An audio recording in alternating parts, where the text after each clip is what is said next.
네, 할렐루야. 네, 감사합니다. 오늘 우리는 디모데전서 6장을 함께 읽었습니다. 오늘 말씀을 통해서 깨닫는 은혜와 응답받는 축복이 넘쳐나게 되시기를 바랍니다.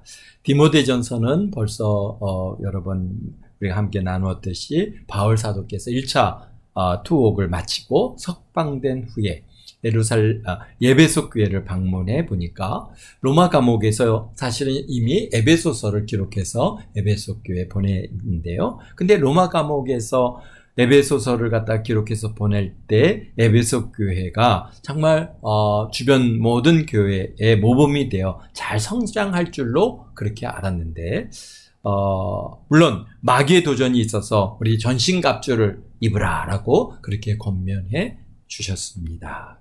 근데 직접 에베소 교회 방문해 보니까 다른 교훈과 율법주의와 영지주의 등 많은 문제들이 교회 안에 들어왔고 도전을 받고 있는 것을 알게 되셨습니다. 그래서 사도 바울 목사님께서는 사실 에베소에 집중해서 머물러 있을 수 없고 또 마게도니아 지역의 교회들도 돌아봐야 하기에 지금의 터키 지역인 아시아 복음 전도의 중심이 되는 에베소 교회를 갖다가 디모데 목사님께 맡기고 교회를 바로 세우고 아시아 지역 교회들이 겪는 비슷한 도전들을 잘 싸울 수 있도록 돕게 하셨습니다. 근데 그러면서 디모데 목사님은 순교하실 때까지 에베소 교회와 그 다음에 아시아 지역의 성도들의 신앙을 또 믿음을 지켜내는데 아주 큰 영향력을 미쳤던 분이 우리 디모데 목사님이십니다. 그래서 에베소 교회를 담임하는 목회자로 디모데 목사님을 세우고 떠나 있으면서 에베소 교회와 디모데 목사님을 향한 그런 간절함이 이 디모데 전서라고 하는 목회 서신을 기록하게 했고 그 서신 안에 우리 디모데 전서 안에 참 디모데 라고 하는 아들, 내 참 아들이라고 할 정도로 아들 같은 디모데를 향한 그러한 사랑하는 마음, 또 정말 에베소 교회가 참 여러 가지 어려움이 있는데 그 교회들을 어떻게 좀 더 잘 이끌어갈 수 있을까라고 하는 그러한 목회에 관련된 다양한 그런 말씀들을 주고 계십니다. 오늘은 디모데전서 6장 11절 에서 마지막 절까지 함께 나누고자 합니다. 11절 이하는 그동안 교회, 특히 에베소 교회를 갖다가 바로 세우기 위해서 어떻게 교회를 이끌어 갈 것인가에 대해서 권면해 주고 계셨습니다. 오늘 말씀은 디모데 목사님 개인에게 주어진 권면, 특히 1절에서부터 우리 16절까지는 참 디모데 목사님에게 직접적으로 주시는 그러한 권면의 말씀입니다. 그래서 교회 목회 서신이라기보다는 그 하나의 디모데에게 내가 너에게 이렇게 말을 한다라고 이렇게 하시는 그런 말씀을 담고 있습니다. 그래서 1장 우리 보면은 우리 바울 사도님께서 우리 디모데를 부를 때 우리 1장 2절에 보면 믿음 안에서 참 아들 된 디모데에게 이렇게 말씀하시기도 하고 또 18절에는 아들 디모데야라고 이렇게 부르셔서 굉장히 친근하게 우리 다가오시고 정말 그 아들로서 또 그 아버지로서의 마음을 가지고 이렇게 이 목회서신인 디모데 전서를 기록하는 것을 우리가 그동안 쭉 읽어왔습니다. 그런 바울 사도께서 디모데 목사님은 그냥 아들 같고 정말 격이 없이 다정하게 부르고 계신 것을 우리가 볼 수 있는데요. 그런데 오늘 6장 11절에서는 이제는 정말 목회자로서 아주 최고의 호칭을 쓰시면서 디모데 목사님을 부르고 있습니다. 뭐라고 부릅니까? 11절에 보니까 오직 너 하나님의 사람아 이렇게 부르고 계십니다. 하나님의 사람이라고 불리워지신 분은 성경 안에 아주 특별한 하나님의 종에게 붙여진 최고의 호칭 중에 하나입니다. 그래서 누구나 다 하나님의 사람이라고 불리워진 것은 아닙니다. 특별히 구약 성경을 이렇게 보면은 하나님의 사람아 이렇게 하나님의 사람이라고 불려진 분들이 누구냐면은 뭐 우리 신명기 33장 1절에 보면은 하나님의 사람 모세가 이렇게 해서 모세 또는 뭐 사무엘상 또는 왕상 이런 데 보면은 사무엘 선지자를 부를 때도 하나님의 사람 사무엘 이렇게 불려지고 있고요. 또 엘리야 선지자 또 엘리사 선지자와 같이 정말 하나님의 특별한 종에게 주어진 그런 호칭이 하나님의 사람입니다. 물론 우리가 잘 모르는 그런 뭐 선지자들에게도 하나님의 사람, 어떤 하나님의 사람, 이렇게 이름이 없는 하나님의 사람들도 있고, 그렇지만은 어쨌든 우리에게 있어서 잘 알려지신 분들 중에는 이게 모세나 엘리야나 사무엘이나 엘리사와 같은 이런 분을 부를 때 하나님의 사람이라고 이렇게 불렸습니다. 그래서 하나님의 특별한 종에게 주어진 호칭이었습니다. 사도 바울께서는 디모데 목사님을 지금 뭐라고 부르고 있어요? 하나님의 사람아 이렇게 부르심으로써 디모데 목사님의 정체성을 분명하게 일깨워 주고 있는 겁니다. 그냥 단순히 이제 그동안에는 아들, 내 참 아들, 아들아 뭐 그렇게 불렀다고 하면은 이제는 내가 이제 아버지와 아들 관계가 아니라 이제 너는 하나님의 사람이다. 너는 이제 목회자다. 하나님의 종이다. 이렇게 지금 분명하게 구별해서 부르고 있습니다. 그러면서 너 하나님의 사람아 이것들을 피하고 그랬습니다. 이것들이 뭡니까? 앞절에 그 3절에서 10절에 언급한 잘못된 교훈, 뭐 돈을 사랑하는 마음, 다툼, 논쟁 이런 것들을 피하라는 것입니다. 이 내용은 이미 앞에서 우리가 자세히 다루었기에 그냥 넘어가도록 하겠습니다. 그러니까 부정적인 것들을 피하고 긍정적인 것을 추구하라 그렇게 말씀하고 계시는 것이죠. 그래서 우리가 따를 것 그러면서 뭐를 따르며 뭐 이런 거 뭘 따를 것을 갖다가 말씀해 주시는데요. 우리가 따를 것이 무엇입니까? 첫째는 의죠.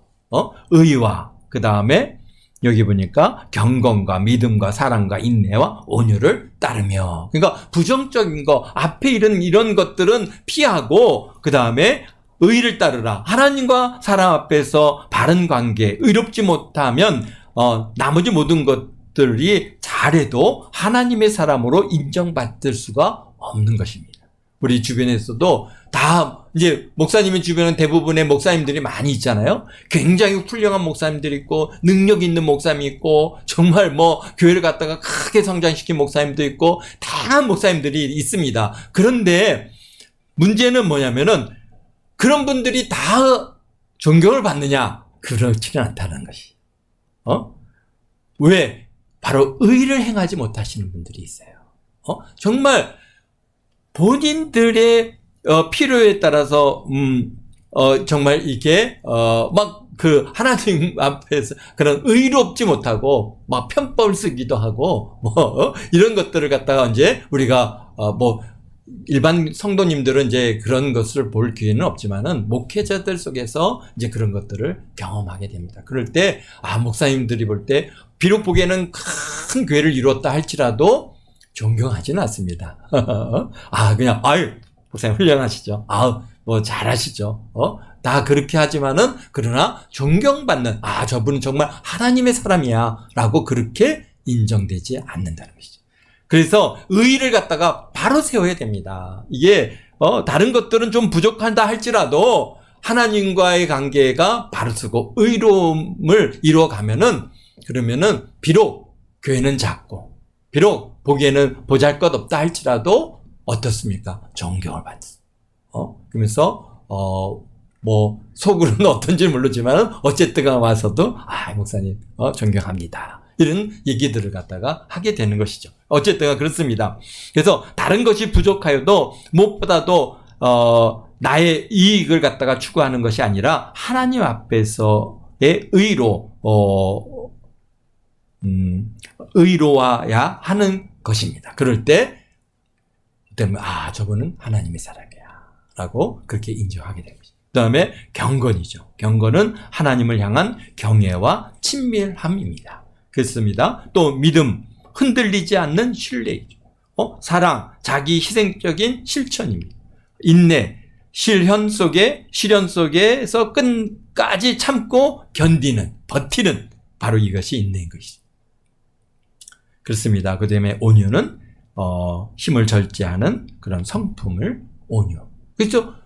뭐 그냥 성품이 타고나서 온유할 수도 있겠지만은 그런 것보다도 이 온유함은 정말 자신이 어떻게 절제함으로써 그렇게 온유함을 드러내놓는 그런 것이. 그래서 이런 것들을 여기서 의를, 경건, 믿음, 사랑, 인내와 온유를 따르라. 그럴 때 어떻게 하는 거예요? 하나님의 사람으로서 인정받는다는 것입니다. 그렇습니다. 그래서 오직 너 하나님의 사람아 의를 행하고 경건과 믿음과 사랑과 인내와 온유를 따르며 또 뭘 하라고요? 믿음의 선한 싸움을 싸우라. 했습니다.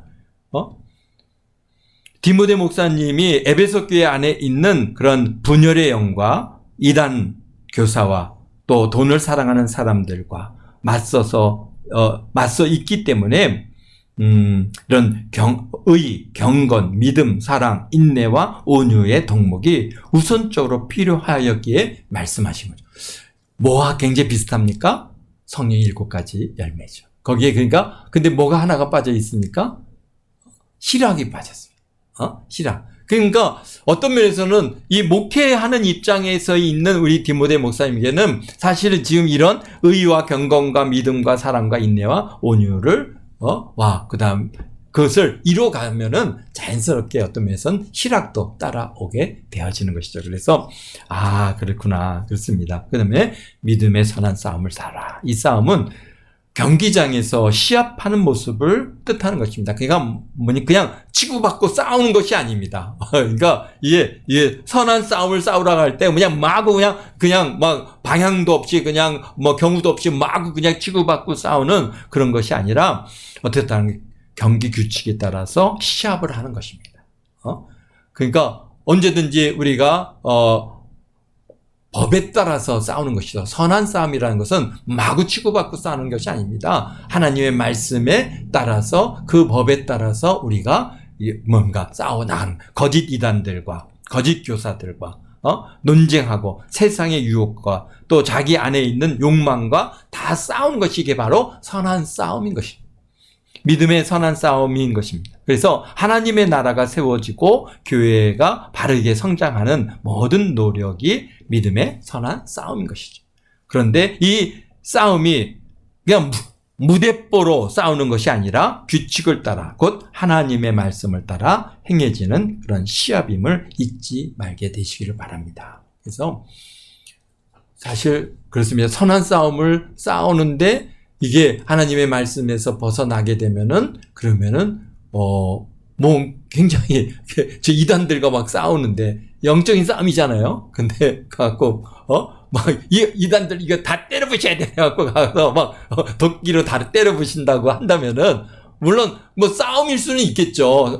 영적인 싸움이니까 막 가서 우상을 갖다가 막 다 쓸어버리고 막 구약 성경에서는 분명히 그런 말씀들이 있으니까요. 근데 오늘 이 시대에 그렇게 된다면은 아마 여러 가지 좀 부작용들이 더 많이 나올 겁니다. 그래서 어쨌든가 이게 어떤간 말씀에 따라 규칙을 따라서 우리가 하나님의 말씀을 따라서 이런 선한 싸움을 잘 싸워내게 되시기를 바랍니다. 그 다음에 영생을 취하라 이렇게 말씀하시네요. 12절에 믿음의 선한 싸움을 싸우라 영생을 취하라. 이거 오직 너 하나님의 사람아. 이 너는 누구예요? 바로 디모데죠. 디모데 너에게 지금 말씀하시는 겁니다. 디모데 너는 하나님의 사람인데 그러니까 뭐라는 거예요? 이런 앞에 있던 것들 이런 것들을 다 피하고 의와 경건과 믿음과 사랑과 인내 온유를 따르고 선한 싸움을 싸우고 영생을 취하라. 취한다는 거는 단순히 받는 것이 아니라 붙잡고 소유를 갖다가 확정하는 적극적인 표현이 바로 취하는 것입니다. 그러니까 물론 하나님께서 우리에게 영생은 어떻습니까? 구원은 이미 예수 그리스도 안에서 우리에게 주어진 선물입니다. 그런데 그것을 갖다가 어떻다는 거예요? 끝까지 내가 붙잡고 끝까지 내가 그것을 확증하는 것은 어떻다는 거예요? 바로 여기서 영생을 취하는 것입니다. 그러니까 우리가 우리 한 예를 들어서 여러분에게 누가 이제 선물 아주 보물 상자를 딱 주면서 이거 잘 지키십시오라고 해서 주었다면은 이미 여러분은 보물 상자를 받았잖아요. 그런데 그 보물 상자를 내가 받았으나 그것을 갖다가 어떻게 돼요? 지켜내는 그런 노력이 필요한 것이죠. 내가 보물 상자를 갖다가 내가 아무리 취하려고 노력한다고 해서 취해지는 것은 아니지만은, 그러나 그것을 보물 상자를 우리 예수님께서 우리에게 영생을 딱 주셨잖아요. 그러면 그것을 내가 이미 받았으니까 내가 그걸 어떻게 해요? 잘 소유하고 그것을 지켜내는 그런 노력이 우리에게 필요합니다. 근데 이제 구원받았으니까 이제는 무엇을 해도 괜찮다고 하면서 마구 그냥 살아간다면은 어떻게 되겠습니까? 원수가 언제나 와서든지 보물상자를 빼앗아 갈지 모르는 것이죠. 그래서 영생을 취하라 라고 하신 말씀 속에는 믿음의 선한 싸움을 통해서 끝까지 붙잡아야 한다는 것입니다. 우리는 그러기에 여러분들이 열심히 신앙생활 하는 거 아닙니까? 우리가 이렇게 열심히 노력하고 정말 여러분이 이 자리에 오기까지 최소한 1시간, 2시간 전부터 준비하고 그렇게 해서 이 예배 장소에 와서 함께 예배하고 찬양하고, 물론 찬양도 좋고 하나님 앞에 기도하는 것도 좋아서 오지만은, 그러나 그 열심히 그것을 취하는 여러분의 노력이 거기에 함께 있는 것이죠. 그냥 내가 예수님 믿었으니까, 구원받았으니까, 꼭 교회 가야 돼? 꼭 예배 드려야 돼? 그리고 예배 드리지 않고, 만약에 교회를 갖다 참석을 안 한다면은, 언젠가 자꾸 하나님과의 관계는 멀어질 것이고, 우는 사자가 와서 우리의 미혹의 영을 부어서, 하나님을 멀리하고 하나님과의 관계가 끊어질 그런 위험성들을 갖다 자꾸 우리가 더 키워가게 되는 것이죠. 그래서 영생을 취하라! 라고 우리 사도 바울께서 우리 디모데에게 그렇게 권면하고 계십니다. 그러면서 이를 위하여 내가 부르심을 받았고 많은 증인 앞에서 선한 증언을 하였도다. 그렇습니다. 이를 위하여 내가 부르심을 받았다는 것은 정말 놀라운 말씀입니다. 우리의 사명을 분명하게 제시해주고 계신데요. 바로 영생을 향한 선한 싸움은 선택사항이 아니라 어떻다는 거예요? 필수사항이라는 겁니다.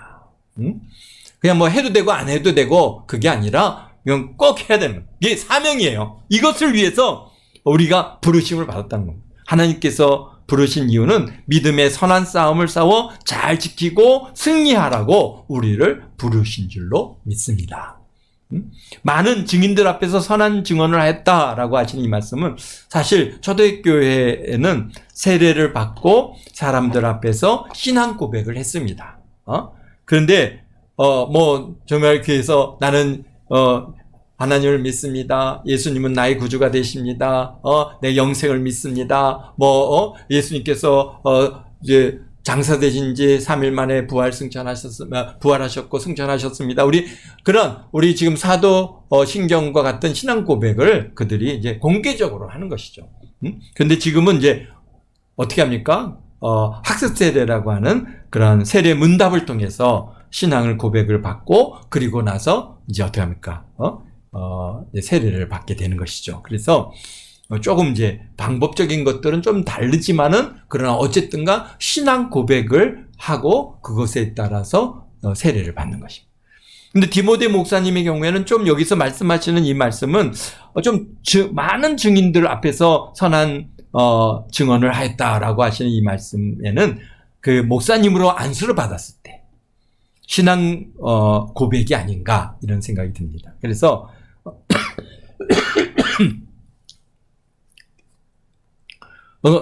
사명에 대한 증언이 이루어진 것으로 보여지는데요. 지금은 어떻게인가 목사 안수를 받을 때 집례자가 질문을 하죠. 7가지인가요? 그렇게 이제 질문을 하면은 아멘, 아멘 하고 이렇게 답을 갖다가 이제 함으로써 그 내가 그렇게 하겠습니다라고 하는 그러한 증언을 바로 이제 그 앞에서 모든 사람들 앞에서 하게 되는 것입니다. 그래서 그래서 이 장면이 떠오르면서 정말 많은 사람들 앞에서 이미 신앙 고백을 했으니 이제 끝까지 그 고백에 합당한 삶을 살라라고 지금 디모데 목사님에게 권면하는 것입니다. 그러니까 자꾸 내가 목사 안수 사실 이제 디모데 목사님이 지금 목사 안수 받은 지 아마 그렇게 오래 시간이 지나지는 않았을 겁니다. 언제 이루어졌는지는 명확하게 성경에 없으니까 우리가 잘 알 수가 없는데요. 그런데 어쨌든가 그러니까 그 일들이 아주 자꾸 이렇게 금방 얘기해도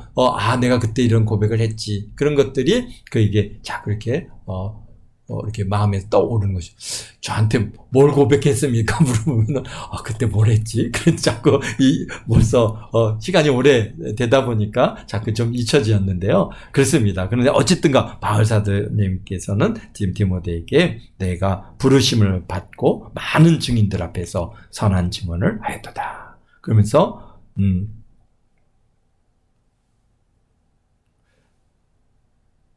그렇습니다. 그러면서 앞으로 디모데 목사님 같이 살아가실 우리 시온전 선생님께도 사도이신 바울 목사님께서 직접 주시는 권면이라고 생각하시기 바랍니다.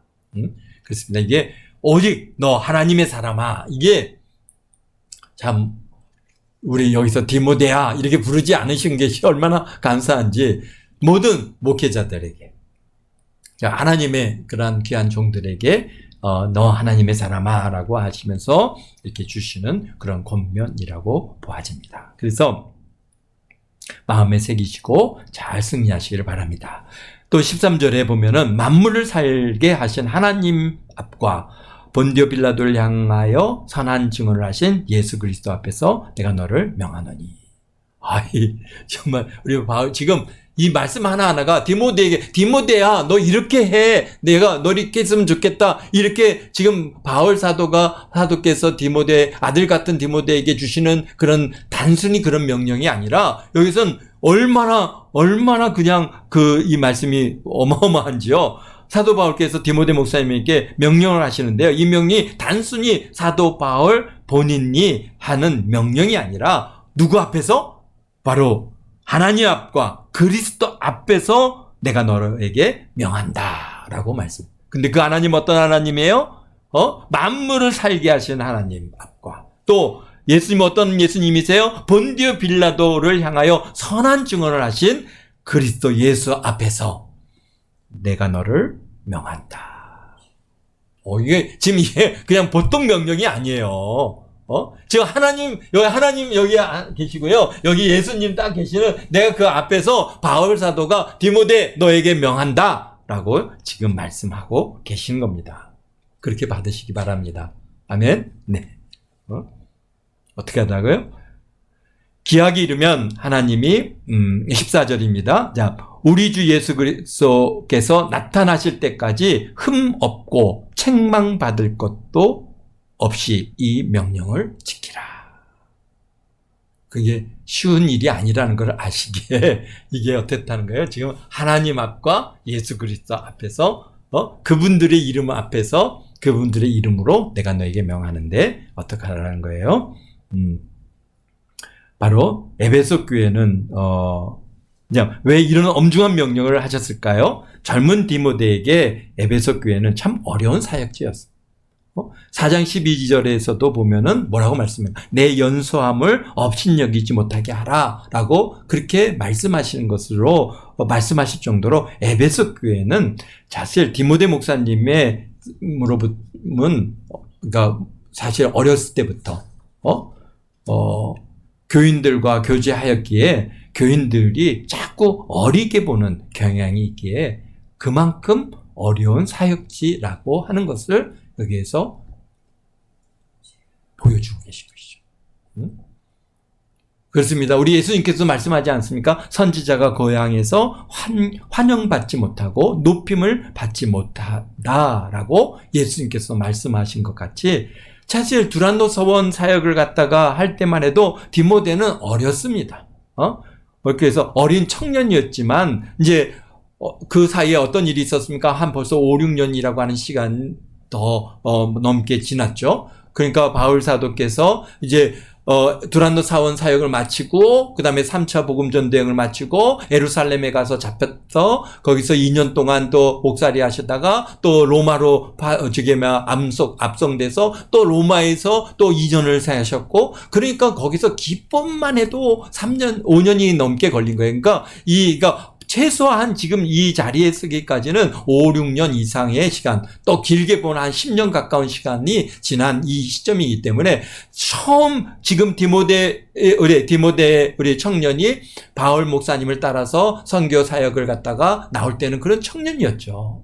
사실은. 그런데 이제 그러한 시간이 지나면서 한 10여 년을 지나는 과정 속에서 이제 성장했어요. 그래서 목사님으로 지금 세웠는데, 그러나 에베소 교인들은 볼 때 보니까 디모데, 그때 그 청년, 이렇게 생각을 하는 거죠. 그러니까 목사님이라고, 이제 앞으로 목사님이라고 하세요. 그랬더니 그래 목사님인데 그때 있잖아, 같이 놀았잖아. 그때는 참 귀여웠는데, 밤낮 옛날 얘기만 하고 도대체 목사님으로 맞이하지 않고 자꾸 그냥 어때서 합니까? 옛날 청년으로만 생각을 하니까 너희 심지어는 그래서 너희 연수함을 업신여기지 못하게 하라라고 하시는 그런 말씀까지 하실 정도였어요. 그러니까 여기서 그러니까 이만큼 엄중하게 얘기를 하는 것이요.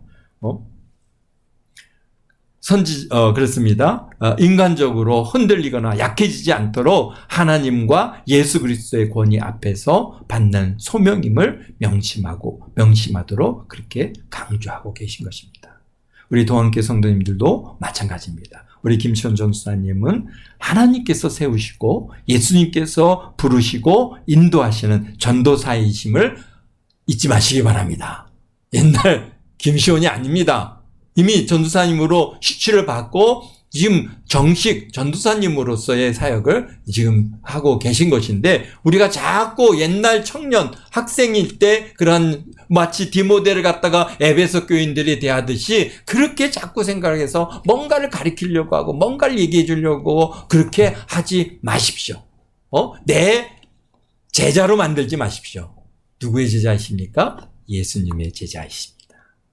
하나님의 종이십니다. 그러니까 앞으로 종으로 대해야지 그걸 갖다가 마치 내 제자인 것처럼, 내 아들인 것처럼. 바울 사도도 지금 여기서는 너 하나님의 사람아, 최고의 호칭을 써서 디모데를 갖다가 부르고 있지 않습니까? 물론 앞에서는 나의 참 아들이고 디모데야, 내 아들 디모데야 이렇게 부르시기도 하지만, 그러나 이 사명에 관련된 일을 이야기하실 때는 너 하나님의 사람아 이렇게 부르시는 그 배경에는 이제는 어떻다는 거예요? 이제 내 아들 아니라는 거예요. 전도사님이신 거예요. 이제 앞으로 이제 가정을 이루고 이제 또 이제 목사 안수도 받으시고 이렇게 되면 목사님이 이제 밤낮 그때, 그러니까 우리 주변에 목사님 자녀 제 아는 이제 자주 교제하는 목사님인데, 그 목사님이 이제 은퇴하실 때가 됐어요. 그래서 이제 아들 목사님이 계신데, 이분이 이제 그 교회를 갖다가 맡으셔야 되는데, 그냥 오기가 굉장히 어려워 하시는 거예요. 왜 그러냐? 그 교회가 대부분 가족들로, 목사님 가족들로 이루어졌어요. 목사님과 사모님 가족들이 주 멤버가 돼서 교회를 갖다 이루어 가다 보니까 그냥 오면은 조카예요.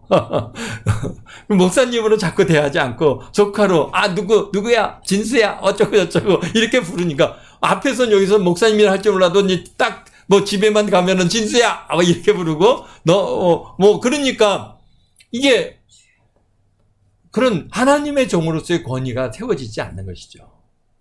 그러니까 우리가 그래서 우리 바울 사도, 우리 디모데 목사님이요, 이 에베소 교회 사역이 그만큼 어려운, 그런데 여기서 말씀하시기를요, 너는 하나님과 예수 그리스도 앞에서 내가 사명을 받은 그런 사명자다. 그러니까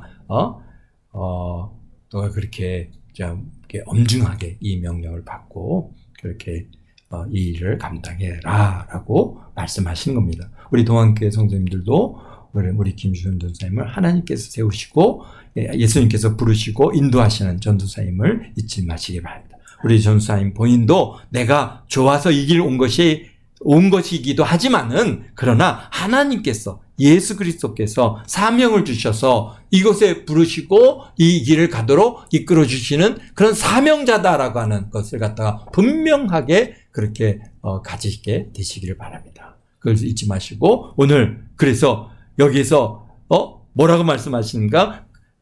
뭔가 하나님 앞과 그리스도 예수 앞에서 내가 너에게 명령하니 우리 주 예수 그리스도께서 나타나실 때까지 흠없고 책망받을 것 없이 이 명령을 지키라. 그렇습니다. 이 명령이 뭡니까? 믿음의 선한 싸움과 영생을 취하는 일과 선한 증언들을 지키는 그런 삶을 지키라라고 말씀해 주고 계시는 것이죠. 그런데 흠도 없고 책망받을 것이 없도록 삶을 살라. 자, 이게 그렇습니다. 정말 목회자의 삶이 참 분명히 구분되는 것이죠. 요즘은 사실 이렇게 목회자이기보다는 설교 목사로 살아가는 경우들이 많이 있습니다. 우리 주변에 이제 후임 목사님들을 세우는데 이제 전임자들은 개척자잖아요. 개치니까 이거는 정말 전 삶을 다 이제 갈아 넣어서 정말 목회자로서 한 영혼들을 갖다가 그렇게 귀하게 여기면서 그렇게 교회를 갖다가 섬겨오는데 그런데 후임 목사님 와갖고는 이제 그분들은 뭐 그렇지 않아요. 그러니까 이분들은 그냥 설교 목사로서의 삶을 살려고 합니다. 그게 모든 일을 갖다 다 내 책임인 것처럼 여기지 않는 것이죠. 그렇다 보니까, 이게 전임 목사님들 눈에는, 좀 저래도 되나? 이런 마음들을 갖다가 많이 갖고 얘기들을 하시는데요. 그렇습니다. 우리가 아는 것 중에 하나는 우리가 안 믿어도, 그렇게 안 살아도 어떻게 합니까? 가르치고 설교할 수 있다라는 것입니다. 이게, 천국을 안 믿는데 또 천국에 대해서 얼마나 설교를 잘하는지 모르십니다.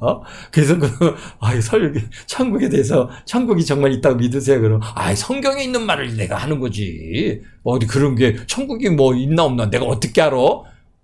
아주 본질적으로는 그렇게 얘기하시면서도 아주 천국에 대해서는 아주 그냥 설교를 너무너무 그러니까 우리가 사실 여기서 얘기하시는 것처럼 그렇게 하지 말고 흠없고 책망받을 것 없는 그게 명령을 지키라. 그렇게 살아내라는 그런데 오늘날 주께서는 흠없고 책망받을 것이 없이 그렇게 살라라고 말씀하고 계십니다. 그러면은 15절 16절에 뭐라 하면 기약이 이르면 하나님께서 정하신 때에 그의 나타나심 그리스도의 재림 자신을 드러내 보이시는 때에 그때 우리는 그분을 더욱 분명하게 알게 될 것이다. 이랬습니다. 그래서 15절에 기약이 이르면 하나님이 그의 나타나심을 보이시리니 하나님은 복되시고 유일하신 주관자이시며 만왕의 와이시며 만주의 주시오 오직 그에게만 죽지 아니함이 있고 가까이 가지 못한 빛에 거하시고 어떤 사람도 보지 못하였고 또 볼 수도 없는 이시니 그에게 존귀와 영원한 권능을 돌릴지어다. 아멘. 그렇습니다.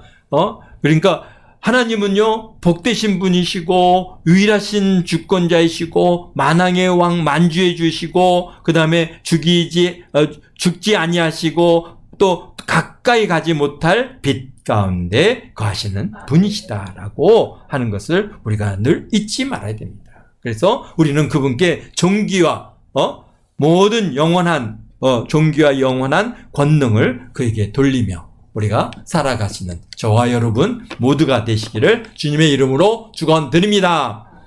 기도하겠습니다. 거룩하신 아버지 하나님,